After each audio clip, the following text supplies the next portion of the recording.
Sebelum melanjutkan, jangan lupa subscribe dulu, terima kasih. Bab 35, masa muda itu sudah tak ada lagi di sini. Sampai sekarang masih ada orang yang mengungkit-ungkit kejadian di mana Putri Ning Yaohua meminum air lemon yang dimaksudkan untuk mencuci tangan dan mengenakan gaun palsu ke sebuah jamuan makan sebagai bahan lelucon. Jika orang lain berhasil mengungkap kebenaran buruk tentang apa yang telah terjadi tahun itu, lalu bagaimana dia masih bisa menunjukkan wajahnya di kalangan itu? Wajah Ningsi menjadi pucat setelah mendengar kata-kata Ning Yaohua. Malam itu, orang asing itu, bayi yang sudah meninggal itu. Inilah titik lemahnya. Keluarga Ning menutupi seluruh kejadian itu karena takut malu, dan Ning Xueluo tidak membicarakannya di luar karena takut kebenarannya akan terungkap. Namun, ini adalah mimpi buruk terbesarnya sejak awal. Aku memberimu kesempatan untuk keluar dari panggung dengan anggun. Karena kau tidak menginginkannya, maka jangan salahkan aku karena tidak menganggap hubungan kita sebagai ayah dan anak. Ternyata kita masih punya hubungan seperti ayah dan anak. Ayah, Xiaoxi, apa yang terjadi? Suara terkejut Ning Xueluo terdengar dari belakang mereka. Saat melihat Ning Xueluo, wajah Ning Yaohua berubah menjadi ekspresi penuh kasih. Tidak apa-apa, kamu tidak perlu khawatir. Saat kamu kembali, minta perusahaanmu untuk mencari orang lain yang lebih cocok untuk pemeran utama wanita pendukung. Arti lain dalam kata-katanya adalah bahwa Ningsi harus diganti. Ning Xueluo bersukacita dalam hatinya, tetapi dia tampak cemas di permukaan. Ayah, mengapa? Xiaoxi telah ditetapkan sebagai pemeran utama wanita pendukung. Sudah cukup baginya untuk berakting dalam peran-peran kecil. Bagaimana mungkin dia mampu memerankan peran yang begitu penting? Aku sudah menginvestasikan 30 juta yuan dalam film ini, dan ini bukan tempat yang bisa dia mainkan. Tapi, ayah, Xiaoxi bekerja sangat keras untuk bisa bermain di film ini.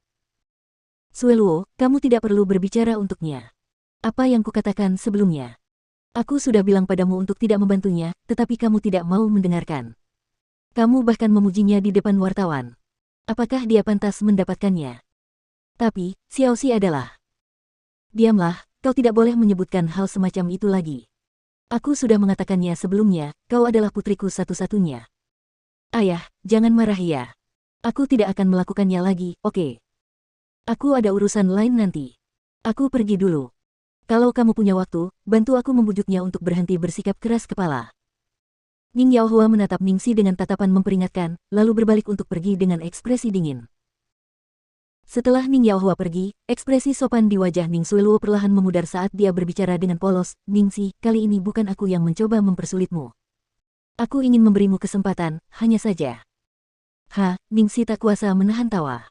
Dalam suara itu, ada keputusasaan yang tak berujung. Siapakah yang mengira bahwa orang yang akan menghancurkan semua usahanya dan mendorongnya kembali ke dalam ketidakjelasan adalah ayah kandungnya sendiri?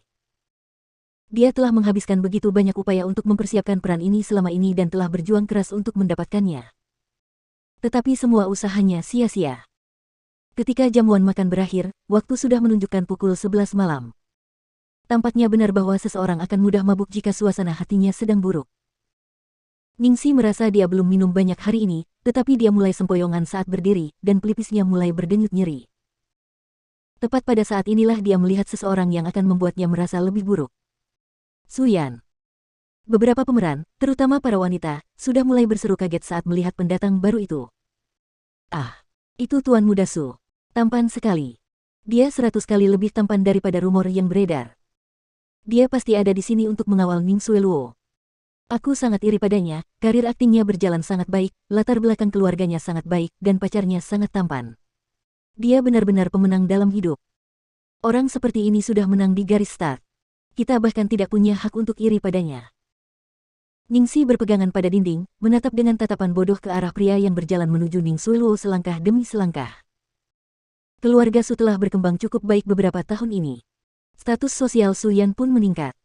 Ningsi tidak bisa lagi melihat masa mudanya di masa lalu. Pemuda sakit-sakitan yang tinggal di pedesaan untuk memulihkan diri dari penyakit paru-paru, Su Gege yang telah membacakan cerita hangat kepadanya, telah meninggal dunia seiring berjalannya waktu.